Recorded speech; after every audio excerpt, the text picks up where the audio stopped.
How's it going, everybody? ChaoticMeatball here, and welcome back to the channel. So today we're taking on the second of 5 Kanto legendaries, and seeing just how quickly it can get through the Kanto region in comparison to their Gen 2 and 3 brethren.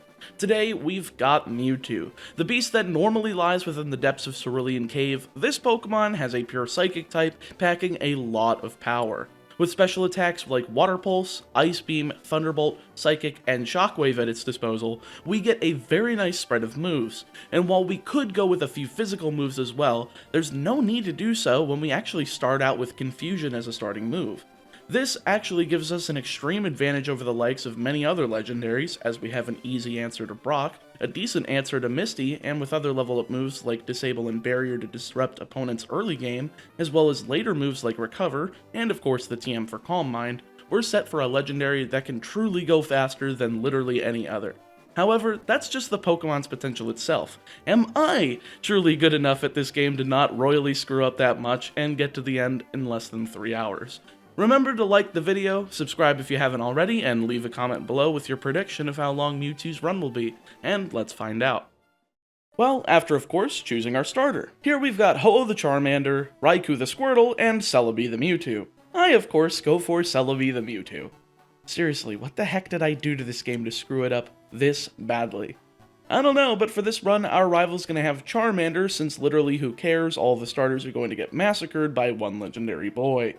It goes down to 2 confusions, letting me proceed to the Pewter City Gym with minimum battles, seeing as I only fought the one required trainer in the Viridian Forest before making it to the gym at level 6. We're definitely at the level disadvantage, but either way, Brock leads with Geodude, who goes down in 3 confusions after wasting a turn with Defense Curl and landing a light tackle. This brings Mewtwo up to level 7 with Onix coming out second.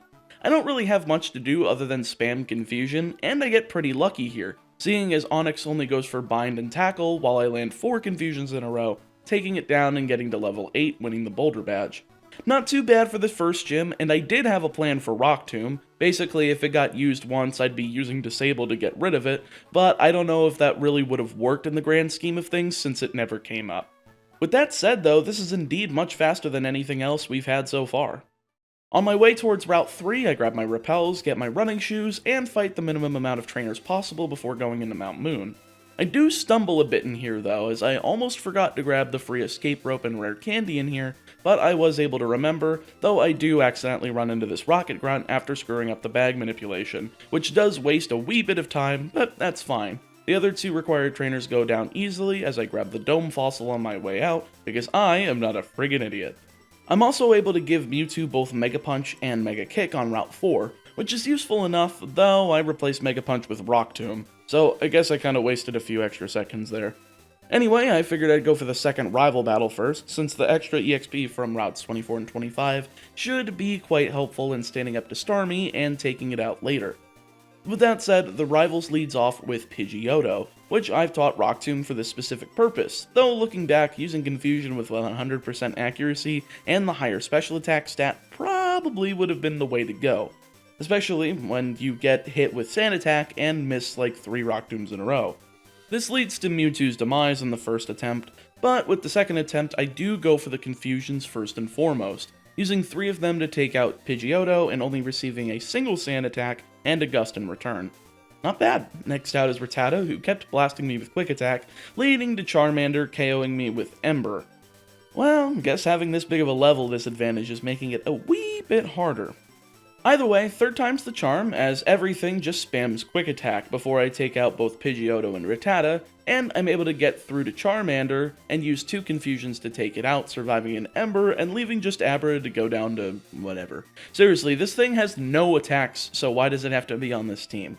I've got no clue what the developers were thinking other than giving rookie players an excuse to use some items because they had trouble on Pidgeotto and Rattata, but I digress. Rounds 24 and 25 provide no trouble for Mewtwo, letting me get the SS ticket at level 19, which means it's time for Misty. She leads with Staryu, who basically goes for Harden over and over again, so I figured I'd set up a single barrier in case Starmie goes for Swift, then go for Confusion as it reciprocates with 2 Hardens. However, I've heal-locked Staryu essentially, forcing Misty into a Super Potion and letting me KO Staryu in 2 more Confusions. Second out is Starmie, and since Mewtwo's at full health, I'm not feeling too terrible about this. Mega Kick number 1 lands for a bit over half as she fires off a Water Pulse, but since I'm the least lucky person in the world, she gets the confusion off on the first hit. This just means that she's able to use Recover and keeping blasting out Water Pulse while Mewtwo attempts to figure out how to attack the opponent rather than itself. Eventually, though, Mewtwo does snap out, and when it does, I'm able to hit back-to-back Mega Kicks for the KO and the win, giving me access to Water Pulse and the Cascade Badge. The former is definitely going to be useful coming up here shortly, and should be a good bridge move until I get the better Ice Beam TM over in Celadon. There's really not much to talk about before getting to the SSN, since I'm just doing the regular thing, grabbing the Citrus Berry and the Rare Candy on Route 6, fighting the least amount of trainers, and getting onto the SSN with Farfetch'd and the Bike Voucher in hand. Rival 3 is the only battle here, and he starts off with the same Pidgeotto, who only hits Tackle and Quick Attack before going down to 2 Confusions, as does Raticate after landing a single Tail Whip. Oh, this is going better than I expected. I skipped out on Mist as Kadabra comes in third, going down to 2 Water Pulses, and Charmeleon down to 1. In case you're unaware, the hardest rival battles are the ones on Nugget Bridge and Sylph Co, so I'm not surprised that this one went so smoothly. Now I can get the HM for cut, and work my way into Sturge's gym for that encounter. He leads off with Voltorb, a one-shot with Confusion, as is Pikachu, leaving just Raichu. Of course, though, it's barely not a 2-shot with Confusion, letting it just immediately massacre me with the likes of Thunder Wave, Double Team, and some Shockwaves. This happens twice. Though, it did make me realize that Voltorb was a range with Confusion. Frustrating to be sure, but once again, third time's the charm, as I'm able to get to Raichu and confuse it with Water Pulse, forcing him into a full heal. But of course, I'm not able to KO before he paralyzes me and gets off a single Double Team, forcing me into missing 3 Confusions in a row before finally landing the last chance I had, KOing and winning the battle. I've gotta say, it's quite a pain that my luck is so bad that I missed 3 times with a 100% accurate move to 1 Double Team, but we got the job done and that's all I can ask for. And as is tradition, it's time for the stretch, meaning it's plug time. But before that, I came up with a slightly more optimized strategy going into here. See, normally I fly over to Cerulean City to grab the bike before heading towards Koga, but here I realized that I could just use cut at this bush, get into the bike store, get the bike, and head back out through the same cut bush to go towards Rock Tunnel. Not that crazy, but you know, little optimizations like this are able to make up for the lack of intelligence that I clearly show later in the run. Anyway, not too many plugs today, just want to give you one more reminder to check and see if you're subscribed. I really want to hit 100,000 by the end of the month, but at the very latest before Brilliant Diamond and Shining Pearl come out on the 19th of October. We are less than 1,000 away, so if you have not checked, which by the way, we still have around 38% of people that are unsubscribed that watch these videos, which means that you guys can help push this channel towards 100,000, I'd really appreciate it. Secondly, I want to implore you to follow me over on Twitter, link in the description, where I post unfunny memes, things about Yu-Gi-Oh! That you probably won't understand unless you play the game, but it's also a really helpful thing for you guys if, you know, YouTube decides to nuke my channel. Really though, why do we have to get a hold of them through Twitter? I ask once again. It makes no sense. Anyway, last thing, I'm going to be live on twitch.tv/ChaoticMeatballTV for the Shiny Only Professor Oaks Challenge of Let's Go Pikachu and Eevee following the Gold and Silver Professor Oaks Challenge video going up this weekend, so I hope to see you there. I've already got 10 Shinies, and the first section only has 23 Pokemon, so I'm almost halfway through. Hope you guys end up coming in for that, and let's get back into the run. Finally arriving in Celadon City, I'm able to do a few errands, like grab the HM for Fly, and of course, this is the run that I end up running into the accidental double battle that can easily kill you if you're not careful. Fortunately, I've got a Mewtwo, but even that's not a guaranteed win. Either way, I flew back to Celadon, grabbed the T, and then headed into Saffron City to grab the TM for Psychic. This is uber important, and gives me early access to Psychic as opposed to waiting on level ups, by a good dozen or so levels too. Last errand before the gym is grabbing the coin case, and now it's time to take out Erica. I don't know if I've pointed out this strategy in prior videos, but I started taking the left path through the required trainers, since the beauties actually give more money than the other trainers on the right side, and of course having that money for the coins that in turn give me TMs is really important to make these runs go as fast as possible. Erica herself is extremely easy, as 3 Psychics to her Victory Bell, Tangela, and Vileplume are all enough to one-shot, winning me the fight, the TM for Giga Drain, and the Rainbow Badge. Can't really ask for anything else, can I? Hilariously enough, I was on such a high when I was on pace to get that sub 3-hour run that I completely forgot to go to the Rocket Hideout and headed to the Pokemon Tower first. Of course, that means Rival 4 is up, but we'll have to turn around after taking him down. He leads with Pidgeotto, taking it out with Shockwave in one shot, as I did the same with Gyarados. Third out is Execute, who went down to a single Psychic, surprisingly enough. Kadabra's down to a single Water Pulse, and Charmeleon goes down to the same. Everything being one-shot even before I grabbed Calm Mind. Now, that's quite the thing to see, but I'm still gunning for that TM. After all, it's not like these one-shots are going to continue for very long, since we're going to start seeing fully evolved Pokemon very quickly. Heading back over to the Rocket Hideout doesn't waste too many minutes, but it's still a pain to head out of the Pokemon Tower and fly back over, but hey, let's just not make any more of those bad mistakes. Giovanni's quite the easy sweep, as Onix goes down to Water Pulse, Kangaskhan goes down to 2 Psychics after landing a single Tail Whip, and Rhyhorn also goes down to Water Pulse. Really should have done this first. I'm kicking myself for that, but it's okay. Back to Lavender Town, I grabbed some more Escape Ropes and Super Repels before rescuing Mr. Fuji, then headed straight for the Sylph Company. I figured I could take down this area without heading towards Fuchsia just yet, so why not take out Rival 5? Mewtwo's level 34, and I think I can at least try, since if it doesn't work out, we have quite a good number of rare candies to push us over the top. He leads with a newly evolved Pidgeot, so I go for Psychic instead of Shockwave, 2-shotting after taking a light wing attack, leading into Gyarados. This thing isn't too threatening, though the fact that a 4 times effective Shockwave doesn't KO is a bit worrying. But it only uses Leer, so I'm able to land a Confusion to pick up that last bit of damage for the KO, with Charizard coming out third. Having a 5-level disadvantage here is kind of rough, and it shows, as 2 Psychics are barely able to not KO Charizard, though 2 Flamethrowers is easily able to take Mewtwo out. So after a couple more stubborn attempts, I realize, okay, rare candy time, and I go into the battle once again at level 40. Sure enough, this was the push I needed, as the extra HP and defense helped me get through Pidgeot with less damage, and Gyarados is now a one-shot with Shockwave. I'm able to get to Charizard easily, taking it out in 2 Psychics after a Scary Face and a Flamethrower, and Mewtwo sitting at half HP with 2 Pokemon remaining. The first of those is Execute, who does land a Stun Spore and Confusion due to being resistant to all of my moves, but 2 Psychics is enough to do him in, leaving just Alakazam. I'm not too scared of it since the only attack it has is Future Sight, so I'm able to just wail on it with Water Pulse and Shockwave, hitting it 3 times to KO and win the fight. Not too bad, though I didn't feel like wasting the time to go back to heal, so I just used a Cherry Berry and a Hyper Potion to heal Mewtwo back to full in prep for the Giovanni fight. He's rocking Nidorino, who goes down to Psychic, Nidoqueen, who barely survives a Psychic and lands a Body Slam, but proceeds to go down to Confusion next turn, Kangaskhan, who goes down to a Psychic and Confusion after landing Fake Out and Rage, leaving just Rhyhorn to go down to Water Pulse. Easy, can't ask for anything else, no hard Pokemon to maneuver around, just an easy, fast fight.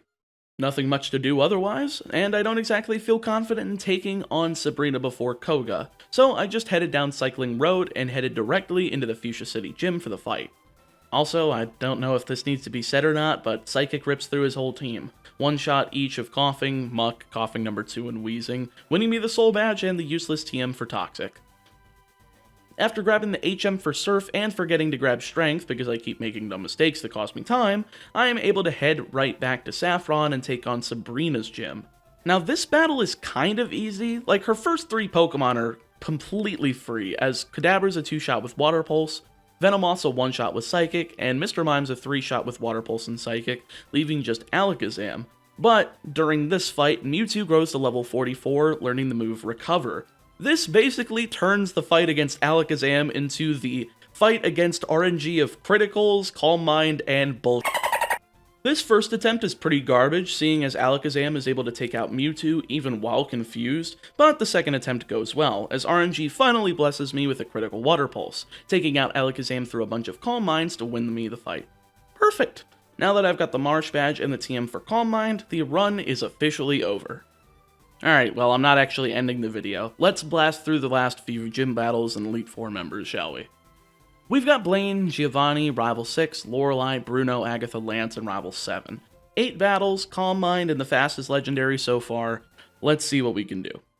First though, before Blaine, I did remember to deposit both Farfetch'd and Lapras so that I wouldn't get roared out of my Calm Mind boosts, and battle number 1 against Blaine starts off kinda wonky, since even though I'm able to start with Calm Mind, getting 2 of them off, Fire Blast burns, but thanks to Recover, I'm able to finish my setup for 6 of them, recovering every couple of turns and blasting out a +6 Psychic onto Growlithe, Arcanine, Ponyta, and Rapidash to win the Volcano badge. 1 down, 7 to go. Giovanni's up next, and this is a similar thing, except the problem I get to deal with is -6 speed and no increased physical defense, as opposed to just Fire Blast and a burn. But this should be easy enough. Calm Mind is still the play, but since I forgot to heal before the fight, I'm only able to get to +2 with Calm Mind before having to use Recover while taking 3 Scary Faces. Since Rhyhorn sucks though, Mewtwo still outspeeds and one-shots with Psychic despite being -6 speed, and the rest of the team falls like a ton of bricks as well, as Dugtrio goes down to Psychic after landing Earthquake, Nidoqueen after landing Earthquake, Nidoking after landing Earthquake, and Rhyhorn number 2 after landing nothing because it sucks, all down to Psychic. Anyway, last battle before the league, and we're facing off against the rival. This battle's pretty easy since I still have Shockwave, and Sand Attack does nothing in the face of it, so I'm free to just continue setting up Calm Mind, using it 3 times and recovering all the damage from the wing attacks before going for Shockwave, KOing in 1 shot. Well, shoot, I don't even have to deal with Sand Attack in this fight, that's quite a blessing. Rhyhorn's out second, and it's a 1-shot with Psychic, shocking, right? It's almost like Calm Mind has an effect! Third is Execute, which also goes down to Psychic, leading to Gyarados to fall to Shockwave as well. 5th out is Charizard, and Shockwave takes care of it equally well, with Alakazam out last. It's survivingly...